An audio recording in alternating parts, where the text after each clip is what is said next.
এরপরে চতুর্থ কবর যদি আমাদের রচনা করতে হয়, বলতে হবে what is next, who is next. আমাদেরকে অবশ্যই মনে রাখতে হবে অরক্ষিত স্বাধীনতাই হচ্ছে পরাধীনতার চাইতে ভয়ঙ্কর। এটা মেজর জলিল বলে গিয়েছেন, লিখে গিয়েছেন। তিনি প্রথম শিকার, বীরুত্তম হতে পারেননি, তার আগেই তাকে কোর্ট মার্শাল ফেস করতে হয়েছে। কেন হয়েছে, কাদের কারণে হয়েছে, সেই ইতিহাসও আপনারা জানেন।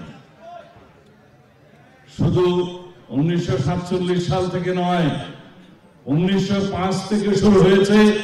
এই ভূখণ্ডকে জাতির একটি করদ রাজ্য হিসেবে বানানো যায়, একটি জাতির অধীনস্থ করে রাখানো যায়।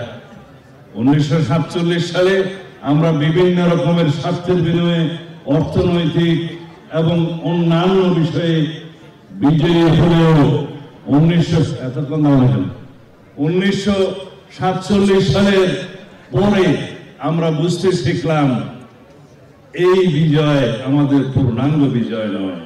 ক্রমাগত সংগ্রামের মধ্য দিয়ে আমরা আজকের এই বাংলাদেশের 2024 পর্যন্ত যদি বিশ্লেষণ করতে চাই, তাহলে আমাদের বুঝতে হবে একটি জাতিকে স্বাধীন এবং স্বাধীন থাকতে গেলে আমাদেরকে আত্মমর্যাদাশীল জাতি হিসেবে গড়ে উঠতে হবে।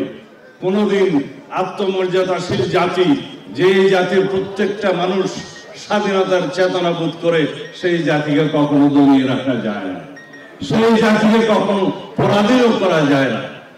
আমাদের এইবারের বিজয় আমরা যদি 1971 সালের বিজয়ের সাথে একের সাথে সমাধান করি, তাহলে বুঝতে হবে 1971 সালের স্বাধীনতা যুদ্ধের পরে, বিজয়ের পরে আমরা যা সংহত করতে পারি নাই, যে চেতনাকে আমরা অর্জন করতে পারি নাই, যে স্বাধীনতার স্বপ্নকে আমরা ভোগ করতে পারি নাই, সেই স্বাধীনতার স্বপ্ন যাতে আমরা ভোগ করতে পারি, সেজন্য একটি নতুন রাজনৈতিক পরিসর, একটি নতুন ক্ষেত্র আজকে তৈরি হয়েছে।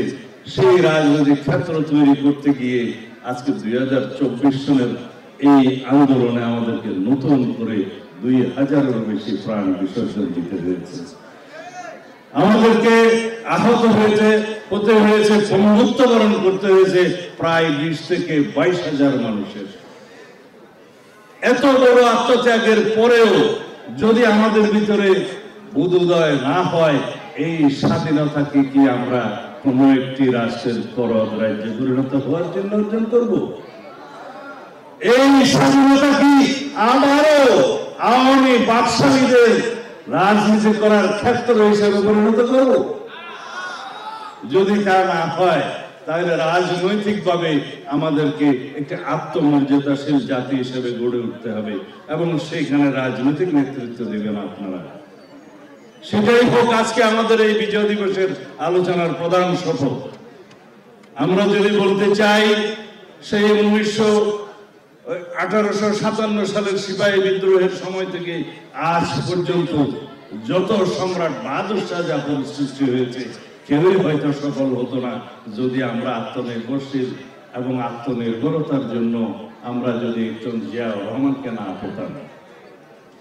এই বাংলাদেশ একজন জিয়াউর রহমানকে ধারণ করেছিল বলেই আজ পর্যন্ত সেই জিয়াউর রহমানের প্রতিষ্ঠিত দল বিএনপি স্বাধীনতাকে পাহারা দিচ্ছে। আমরা এই বাংলাদেশের মাটি ও মানুষ, আবহাওয়া, পদ্মা, মেঘনা, যমুনা যতদিন থাকবে ততদিন পর্যন্ত স্বাধীনতার মহান ঘোষক বাংলাদেশ জাতীয়তাবাদী দলের প্রতিষ্ঠাতা জিয়াউর রহমানের আদর্শে এবং এই আদর্শে গড়া রাজনৈতিক দলের পতাকা তলে ঐক্যবদ্ধ থেকে এই জাতিকে স্বাধীনতার পাহারাদার হিসেবে আমরা প্রতিষ্ঠিত করে যাব ইনশাআল্লাহ, এই আশাবাদ ব্যক্ত করে